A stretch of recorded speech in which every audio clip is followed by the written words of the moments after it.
이 찬양은 흔히 많이 들었고 아는 찬양인데 그 가사가 유달리 오늘 저를 막 두렵게 만들고 막 떨리게 만드네요. 정말 가사 한 구절 한 구절이 우리가 보통 믿음 가지고 고백할 수 없는 찬양이거든요.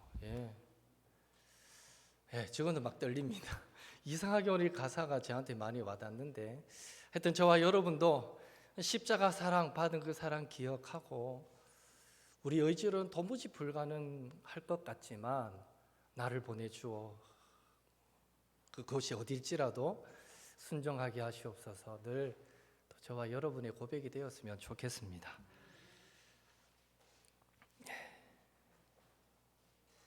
누가복음 15장은 잃어버린 양, 잃어버린 동전, 잃어버린 아들 이 세 가지 비유로 되어 있습니다. 예수님께서 이 비유들을 말씀하신 배경은 1절, 2절에 간단하게 소개되어 있습니다. 지금 예수님은 당시에 사람들로부터 경멸받던 대상 모든 세리들, 죄인들과 함께 말씀을 나누시다가 때가 되어서 식사를 하고 계셨습니다. 그때 스스로 의롭다라고 여기던 이 바리새인들과 서기관들이 예수님을 향해서 어떻게 죄인들을 영접하고 그 죄인들과 함께 식사를 하느냐 하면서 속으로 불평을 하면서 수근수근 거리고 있었습니다. 그래서 예수님은 오늘 이 비유의 말씀을 주고 계신 것이죠. 우리는 1절, 2절에서 예수님께서 모든 세리와 죄인들과 말씀을 나누시고 식사까지 하셨는데요, 그것이 의미하는 바가 무엇인가부터 이해해야 합니다. 바로 앞장인 누가복음 14장은 들을 귀 있는 자는 들을지어다 라는 이 말로 끝이 납니다. 예수님은 이 누가복음 14장에서 한 바리새인 지도자의 집에 들어가셨고요, 거기서 율법 교사와 바리새인들에게 아주 강력한 제자도를 전파하셨습니다. 14장 27절 함께 읽겠습니다. 누구든지 자기 십자가를 지고 나를 따르지 않는 자도 능히 내 제자가 되지 못하리라. 33절도 같이 읽습니다. 이와 같이 너희 중에 누구든지 자기의 모든 소유를 버리지 아니하면 능히 내 제자가 되지 못하리라. 강력한 메시지죠. 쉽게 받기 어려운 메시지입니다. 이 메시지를 다 주신 후에 마지막에 하신 말씀이 들을 귀 있는 자는 들으라 였습니다. 그런 의미에서 여기에 들을 귀 있는 자는 단순히 말씀을 듣고 그 말씀 참 괜찮은 교훈이네 감동받는 정도로 들으라는 의미가 아니라 그 말씀을 듣고 공감했다면 더 나아가서 성심성의껏 그 말씀을 지켜 순종하는 자가 되라 하는 의미에서 바로 그런 자를 의미하는 것입니다. 그런데 놀랍게도 들을 귀가 있는 자는 들을지어다 라고 선포하신 후에 이어지는 15장에서 예수님의 말씀을 들으려고 가장 먼저 찾아온 자들이 바로 오늘 모든 세리들과 죄인들이었다라는 것입니다. 누가복음 14장에는 천국잔치의 비유가 나오는데 여러분 잘 아시는 대로 주인이 잔치에 사람들을 초대합니다. 그러나 먼저 초대받았던 사람들은 내가 밭을 샀고 소를 샀고 장가갔기 때문에 참석하지 못하겠노라 거절합니다. 그런데 여러분 아시는 대로 이 주인이 그럼 길가에 나가서 산울가로 가서 닥치는 대로 사람들 전하여 데려와라 했을 때 몸 불편한 자, 가난한 자, 또 맹인들, 저는 자들이 그 잔치에 참석하게 되었는데요. 지금 이 비유와 똑같은 현상이 일어나고 있는 것입니다. 예수님께서 들을 귀가 있는 자는 들으라라고 말씀하신 대상은 바리새인들이었습니다. 율법학자들이었습니다. 서기관들에게 이 강력한 제자들을 선포하시고 말씀을 주셨습니다. 그러나 정작 그들은 예수님을 찾아오지도 않았고 예수님의 말씀을 들으려고 하지도 않았고 그 말씀을 지키려고 하지 않았던 것입니다. 오히려 당시의 경멸의 대상이었던 세리들과 죄인들이 예수님의 말씀을 듣기 위해 찾아왔습니다. 들으려고 찾아왔다라는 것은 14장과 연결 지을 때 나는 그 말씀을 듣고 지키겠습니다 하는 결심으로 찾아왔다라는 것을 알 수 있는 것입니다. 또 그들은 예수님과 함께 식사까지 하였습니다. 여기서 세리와 죄인들이 예수님과 함께 식사하는 장면은 장차 구원받은 백성들이 천국에서 주님과 함께 천국 만찬을 즐기는 것을 상징적으로 보여주고 있는 것입니다. 결국 세리와 죄인들이 말씀을 들으러 나왔다라는 것은 하나님의 나라는 누구의 것인가? 천국 잔치에 들어갈 자들은 누구인가? 우리에게 분명하게 보여주고 있는 것입니다. 그들은 바로 하나님의 말씀을 듣고 지켜 순종하는 자들인 것입니다. 주님은 오늘도 저와 여러분에게 말씀하십니다. 들을 귀가 있는 자는 들을지어다.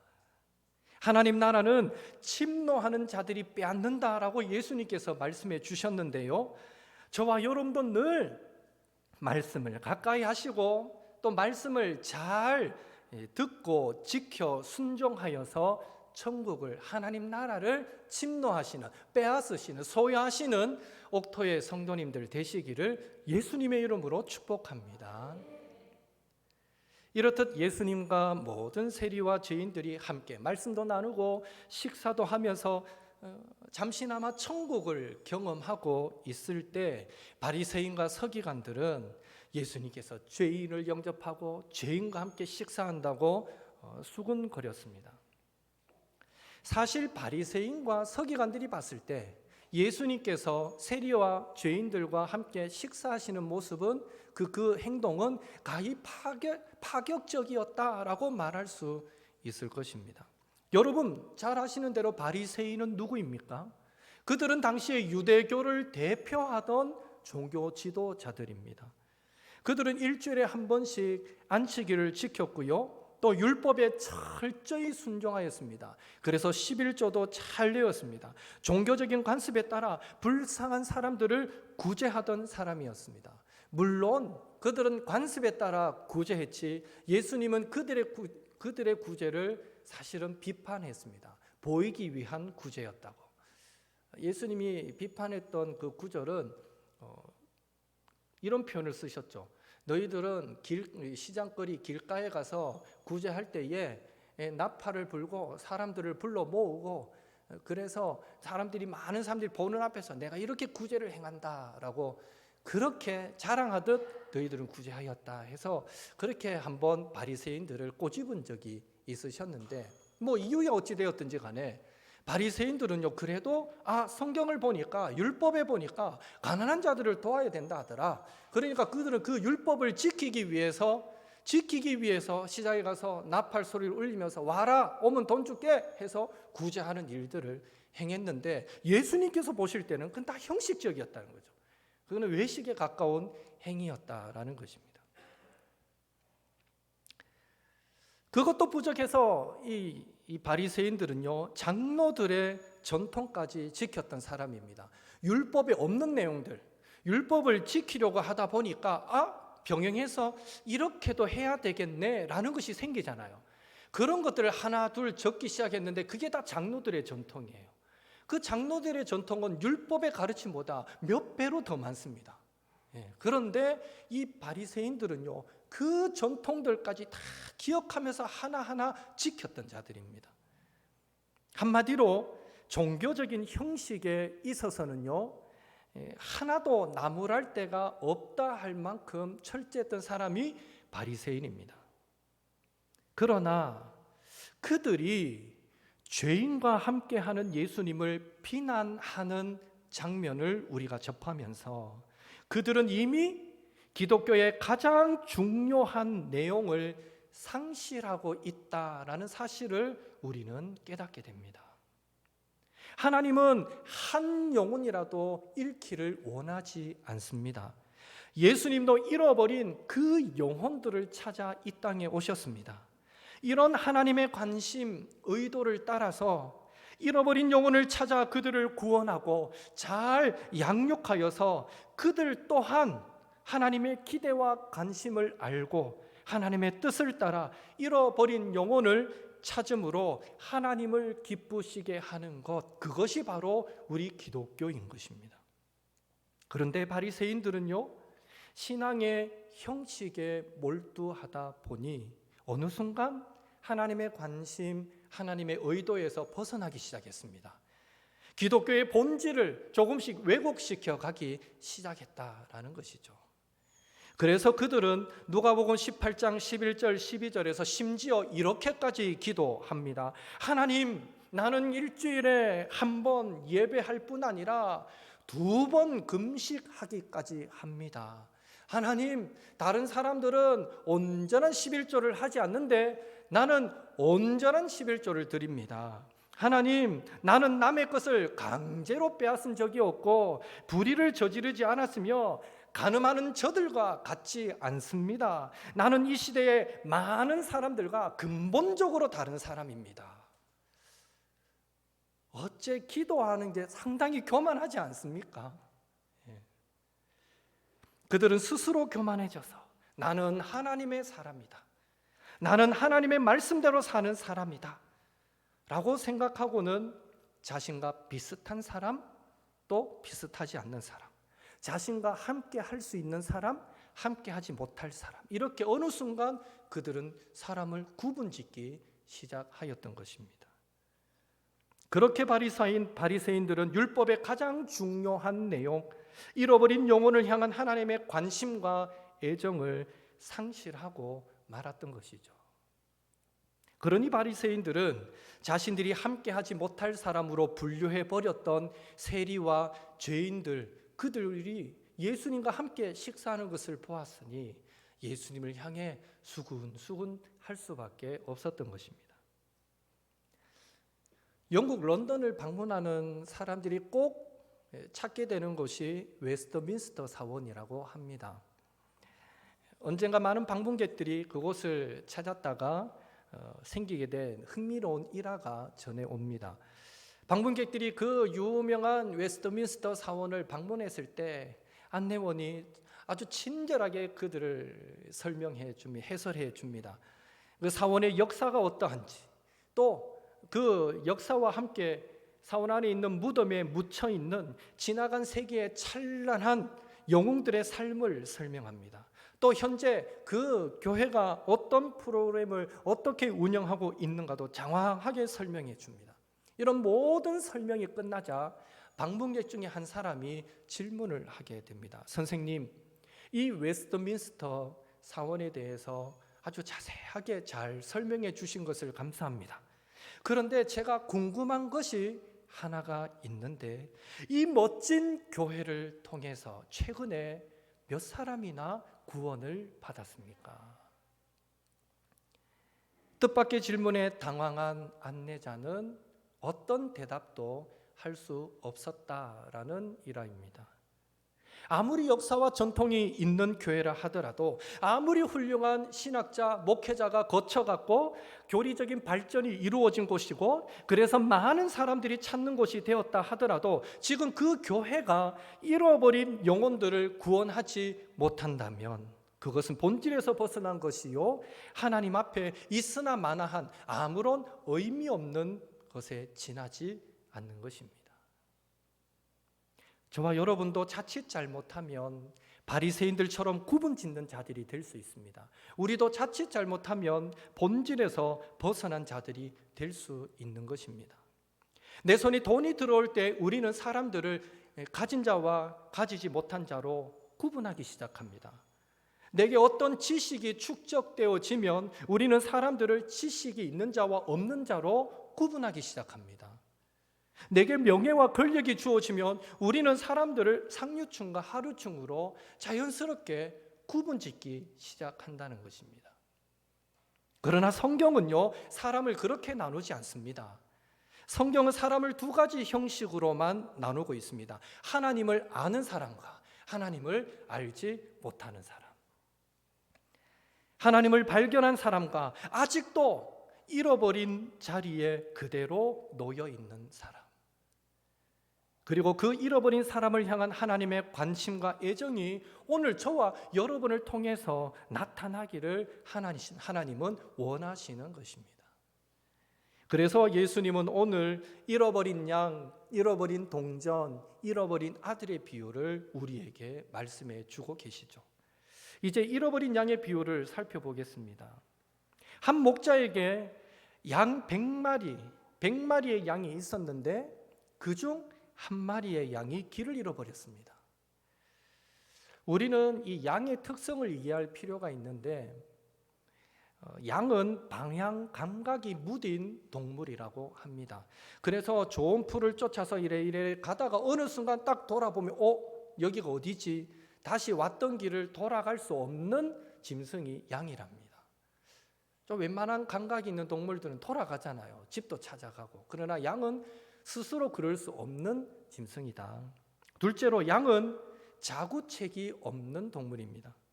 동물마다 자기를 방어하는 방법이 있고 또 적을 공격하는 무기들이 있습니다. 가령 주변과 비슷한 색깔로 자신의 몸을 변화시켜서 보호한다든지, 아니면 아주 날카로운 이빨을 가지고 있다든지, 날카로운 발톱을 가지고 있다든지, 아니면 어마어마하게 거대한 몸집을 가지고 있다든지, 어떤 것이든지 간에 적을 공격할 수 있는 무기들을 다 가지고 있습니다. 그런데 양은 어디서든지 눈에 잘 띕니다. 하얘가지고 대부분 눈에 팍 띕니다. 숨길 수가 없습니다. 그리고 양은 날카로운 이빨도 없고 날카로운 발톱도 없습니다. 스스로를 보호할 어떤 도구도 없는 것입니다.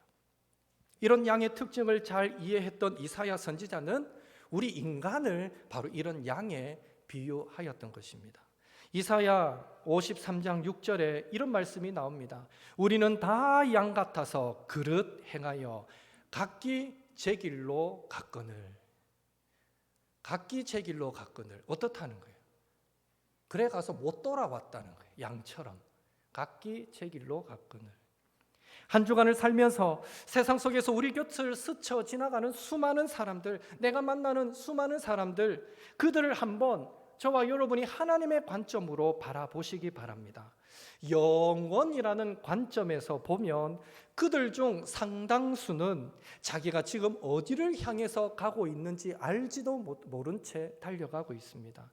지금 자신에게 가장 필요한 것이 무엇인지 모른 채 그저 인간의 욕심과 명예와 즐거움을 쫓아 방향을 잃은 그런 배처럼 표류하듯이 그들의 인생길을 걸어가고 있는 것입니다.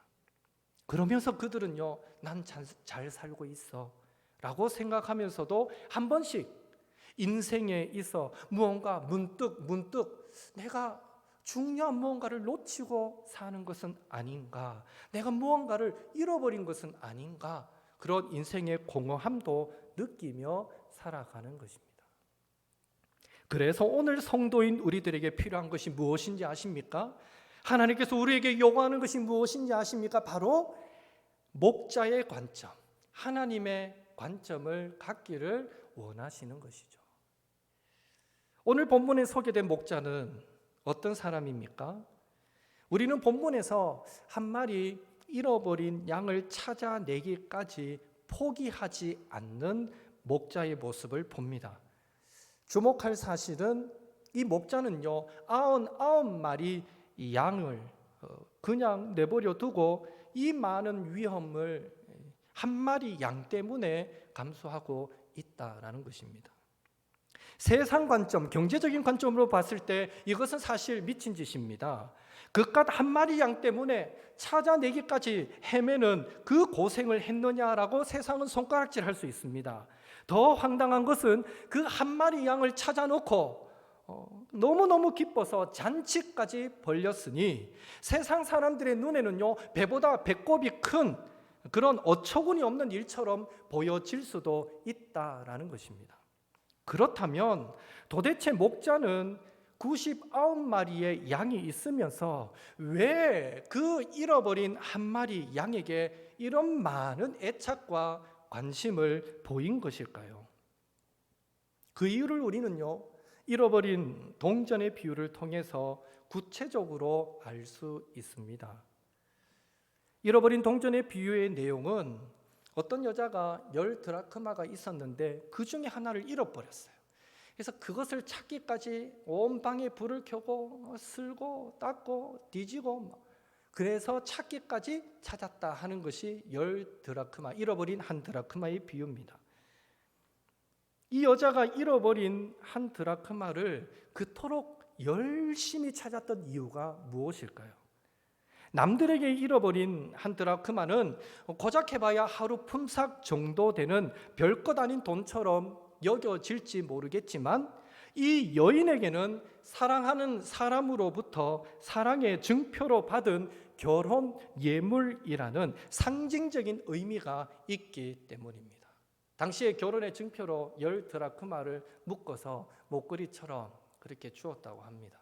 그런데 그것을 잃어버렸으니 똑같은 드라크마를 채워 넣는다 한들 의미가 사라지는, 사랑하는 사람, 그 사람으로부터 받은 그 동전, 그 증표를 잃어버렸기 때문에 그토록 애를 써서 찾았던 것입니다.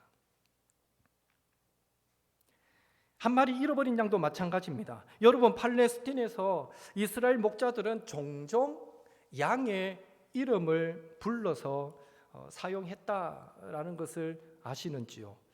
우리가 개의 이름을 붙여서 개 이름을 부르잖아요. 뽀삐야, 뭐 등등 그렇게 부르면 개가 차례 오게 되는데, 그런 것처럼 이 팔레스틴의 이스라엘 목자들은 종종 자기가 기르는 그 양에게 각각 이름을 붙여서 그 이름을 불러 주었다라고 합니다. 언젠가 제가 TV에서 한 몇 년 전에 봤는데요, 세상에 뭐 이런 일이 뭐 이런 거 있잖아요. 거기에 한 여인인데 와, 정말 놀라워요. 그 여인이 양을 치는데 양이 제가 알기로 한 100마리가 넘었던 것 같아요. 그런데 그 취재하는 내용이 뭔가 하면, 이 양을 다 치고 이제 집으로 들어오면 이 여인이 한 마리씩 우리에 넣으면서 새알리는데 그 양들의 이름을 부르는 거예요. 그런데 그냥 통상적인 언어로 부르지 않고 뭔가 휘파람 불듯이 신호로 부르는데 그 휘파람이 다 달라요. 다른데 뭐라고 호로록 부르니까 한 마리가 싹 들어가고, 또 쏙 부르면 저 뒤에 놈이 막 삐죽 나가 들어가고, 앞에 있는 놈부터 들어가는 것이 아니라 그 휘파람 소리에 따라 그 양, 그 이름을 가진 양들이 한 마리씩 들어가면서 숫자를 체크하는 이런 신기한 장면을 TV에서 한번 본 적이 있습니다. 야, 진짜 그런 일이 가능할까 싶은데 실제 그런 일들이 있었다라는 것이죠. 요한복음 10장 3절에 보면 예수님도 목자가 자기 양의 이름을 각각 불러 인도한다라고 말씀 중에 이렇게 부연 설명까지 하신 적도 있습니다. 지금 목자는요, 아무 양이나 찾고 있는 것이 아닙니다. 목자가 알고 있는 바로 그 양, 바로 그 양을 찾고 있는 것입니다. 목자가 사랑하는 바로 그 양, 바로 그 사람을 찾고 있다라는 것입니다. 그래서 목자는요, 잃어버린 한 마리 양에게 그렇게 많은 애착과 관심을 보였던 것입니다. 따라서 목자가 목숨을 걸고 양을 찾기를 사모했던 마음은 곧 아버지가 잃어버린 아들을 찾고자 했던 마음과 같으며, 그러했기에 목자는 그 잃어버린 양을 찾았을 때에 마치 잃어버린 아들을 찾은 것처럼 좋아하면서 잔치를 벌이고 이웃과 함께 기뻐할 수 있었던 것입니다. 결론적으로 누가복음 15장에 이 예수님 비유에서 목자, 여인, 아버지는요, 하나님을 의미합니다. 그리고 그들이 보였던 행동들은, 찾아내기까지 그들이 보였던 행동들은 잃어버린 영혼을 향한 하나님의 사랑의 태도를 의미합니다. 그리고 찾고 나서 또 그들이 열었던 그 잔치, 그 기쁨의 잔치는 잃어버린 영혼이 구원받은 것으로 인해서 기쁨을 이기지 못하여 하시는 하나님의 그 춤추시는 모습을 상징적으로 보여주고 있는 것입니다. 여러분, 예수님께서 모든 세리와 죄인들을 영접하시고 그들과 말씀을 나누시고 그들과 식사를 하게 될 때에 당시 종교 지도자들로부터 왜 이런 일을 행합니까? 라고 구설수에 오를 것을 모르셨을까요? 아닙니다. 예수님도 당연히 아셨습니다. 그러나 예수님은 세리와 죄인들과 식사하시며 그들에게 천국 복음을 전하셔야만 했습니다. 왜냐하면 세리와 죄인들도 잃어버려서는 안 될 너무너무 소중한 하나님의 자녀들이기 때문입니다. 예수님은 잃어버린 영혼을 향한 하나님의 그 애착과 관심을 잘 아셨기에 주위 사람의 눈치를 볼 시간이 없었습니다. 필요하다면 손가락질 받을 각오도 되어 있으셨던 것입니다. 분명 예수님은 그 잃어버린 영혼을 구원할 수만 있다면 더 흉악하고 더 더러운 죄인들과도 함께 식사하셨을 것입니다. 왜 그렇습니까? 어떤 흉악한 죄인이라도 하나님이 그토록 찾아 구원하기를 원하셨던 바로 그 한 사람이기 때문입니다. 그리고 그런 사랑을 저와 여러분도 받은 줄로 믿으시기 바랍니다. 여러분 기억하십시오. 하나님은 우리 모든 사람들을 하나의 커다란 덩어리로 취급하지 않으십니다. 하나님은 한 사람 한 사람을 다른 누구와도 비교할 수 없는 소중한 존재로 여기십니다. 그리고 그 한 사람 한 사람을 직접 찾아오십니다. 그런 의미에서 하나님께 나라는 존재는 필요할까 안 할까? 무슨 의미나 있을까? 무슨 소용이 있을까? 이런 스스로의 저울질은 다 부질없는 못난 생각이라는 것을 꼭 기억하시기 바랍니다. 사랑의 하나님께서는 우리 한 사람 한 사람이 다 소중하고 필요하기 때문입니다. 그러하기에 만약 지금 저와 여러분 가운데 어려운 처지에 놓여 있는 성도님들이 계시다면 마치 길을 잃고 헤매는 양과 같은 그런 분이 계시다면 우린 이런 믿음의 확신을 가질 필요가 있습니다. 하나님께서는 지금 그 어느 때보다도 나를 더 사랑하시는구나. 주님 우리 목자가 되시니까 내가 길을 잃으면 가만히 계시지 않겠죠. 너희들은 여기 있어봐라 하고는 우리를 찾으시기까지 찾아내지 않겠습니까? 그런 의미에서 하나님께서는 지금 우리가 고난받고 어려움 당할 때일수록 지금 그 어느 때보다 나를 더 사랑하시겠구나. 사랑하시기에 직접 찾아오셔서 환난 날에 만날 도움이 되어 주시고 피할 반석이 되어 주시겠구나. 나를 구원하시고 내 인생의 문제를 해결하실 때까지 쉬지 않으시겠구나. 그런 의미에서 예수 믿고 구원받는 저와 여러분 한 사람 한 사람이 하나님의 기쁨의 원천이요 하나님을 춤추시게 만드는 소중한 존재임을 믿으시고, 그러하기에 하나님은 지금도 마치 길 잃은 양을 찾는 목자의 심정으로, 잃은 드라크마를 찾는 여인의 심정으로, 집 떠난 아들이 돌아오기를 기다리는 아버지의 마음으로 그렇게 저와 여러분을 사랑하시고 도움과 구원이 되어 주시기를 원하신다라는 이 확신으로 이 한 주간을 더욱 말씀과 기도 가운데 주님 안에 거하시고 주님과 동행하시는 우리 옥토의 성도님들 되시기를 예수님의 이름으로 축복합니다. 더불어서 우리를 사랑하셔서 구원하신 그 하나님은 여전히 내 곁에 있는 성도들도 너무너무 사랑하신다는 것을 믿으시기 바랍니다. 그리고 우리 주변에 잃어버린 많은 영혼들도 사랑하셔서 찾아 구원하기를 원하신다는 것 기억하시고, 주의 백성된 우리가 성도와 이웃을 주님의 마음으로 더 사랑하고 섬기며 살아서 이 한 주간도 주님의 기쁨 되시는 저와 여러분 되시기를 예수님의 이름으로 축복합니다. 이 시간 나눈 말씀 붙잡고 기도하겠습니다. 하나님, 우리도 들을 귀 있는 자가 되게 하소서. 하나님의 말씀을 듣고 이해하고 감동하는 것에 그치는 것이 아니라 그 말씀이 늘 우리의 삶의 열매로 드러나게 하옵소서. 우리도 자칫 잘못 신앙의 본질을 잃어버릴 수 있는데 늘 아버지 하나님 아버지의 마음으로 살아가게 하옵소서. 우리가 하나님을 춤추게 만드는 존재임을 기억하고 혹 어려움과 고난을 만날 때조차도 하나님은 늘 우리의 도움이 되어주시고 구원이 되어주신다는 확신으로 이 땅을 승리하며 살아가게 도와주옵소서. 이 한 주간도 하나님이 그토록 사랑하시는 성도와 이웃을 나도 사랑하며 섬기며 살게 하옵소서. 오늘 나눌 말씀 붙잡고 1분 함께 동성으로 기도하겠습니다. 사랑의 하나님, 감사드립니다. 들을 게 있는 자는 들을지어다. 아버지요, 우리가 오늘날까지 얼마나 많은 설교를 했고 얼마나 많은 말씀을 들었습니까?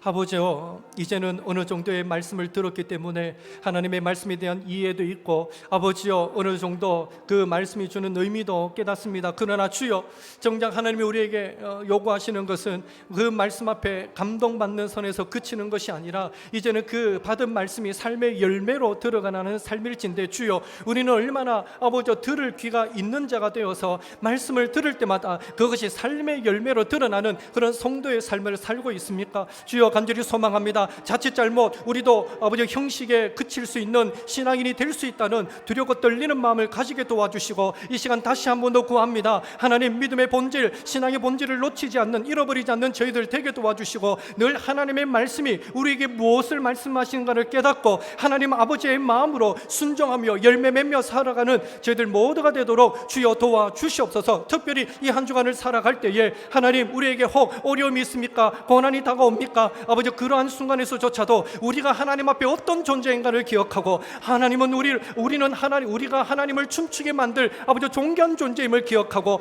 하나님 우리를 너무 사랑하셔서 지금도 우리의 도움과 구원이 되어 주시기를 원하시고, 사랑하는 우리를 붙드셔서 아버지 우리의 문제를 해결하시기까지, 우리의 모든 문제가 끝날 때까지 하나님은 쉬지 않으신다는 것을 우리가 확신하여서 이 한 주간도 살아갈 때에 그 주님과 동행함이 우리에게 기쁨이 되게 하시고 우리에게 소망이 될 수 있도록 주여 은혜를 베풀어 주시옵소서. 더불어 주여, 내 곁에 있는 성도들, 내 주변의 많은 이웃들 또 사랑하며 섬기기를 원합니다. 하나님은 우리도 사랑하시지만 하나님은 그들도 아버지 눈에 넣어도 아프지 않을 만큼 사랑하는 존재임을 우리가 믿게 도와주시고, 그런 의미에서 이 한 주간 우리가 먼저 주의 사랑을 알았으니 그 사랑을 아름답게 실천하게 도와주시고, 많은 사람들 앞에 예수 향기 드러내며 살아가는 또 저희들의 삶이 되도록 아버지여 인도하여 주시옵소서. 아버지 도와주시옵소서.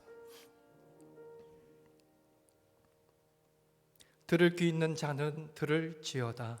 아버지여, 하나님의 말씀이 우리 귀에 들려올 때에 그 말씀이 우리의 지식이 되고, 그 지식의 말씀이 우리의 가슴을 울리고, 가슴을 울린 그 말씀이 우리의 몸의 열매로 드러나는 복된 삶을 살 수 있도록 도와주시옵소서.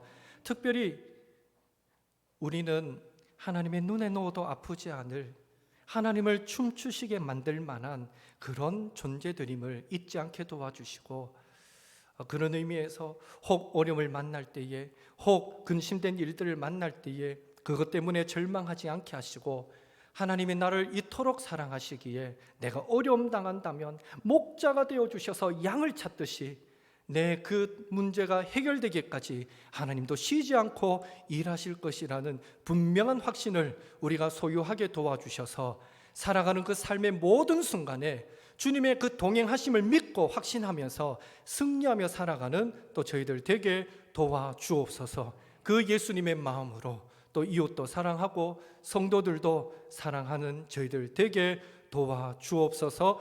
예수님의 이름으로 기도하옵나이다. 아멘.